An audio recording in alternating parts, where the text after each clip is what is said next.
యెరూషలేములో ఒక కోన నిరీక్షణతో నిండెను.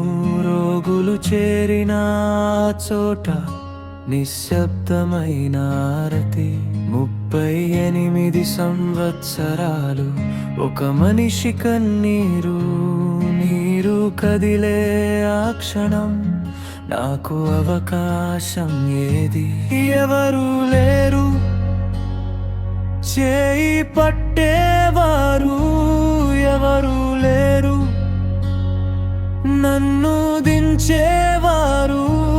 అప్పుడే నీవు వచ్చావు, నా బాధను చూసావు.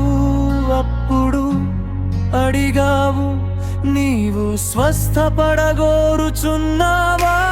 లేచి నడువు, ఈ పరుపు ఎత్తు, ఈ యేసు మాటలో జీవం. నా రాత్రి ముగిసింది, లేచి నడువు. ఇది నీ కథ కాదు, నీ తండ్రి చిత్తమే నన్ను నిలిపింది.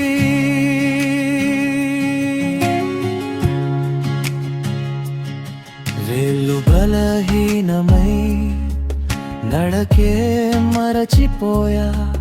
ప్రతి ఉదయం అదే నొప్పి, ప్రతి రాత్రి అదే భారం. కానీ నీ చూపు పడగానే లోపల వెలుగు పూసింది. ఒక్క మాటతో బంధాలు నేల మీద విడిపోయాయి.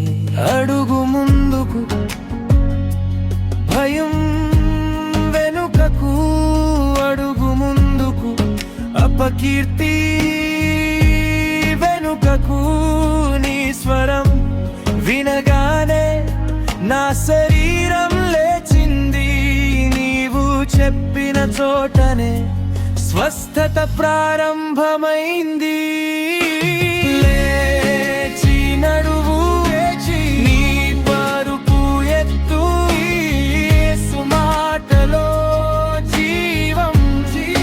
నా రాత్రి ముగిసింది, లేచి నడువు.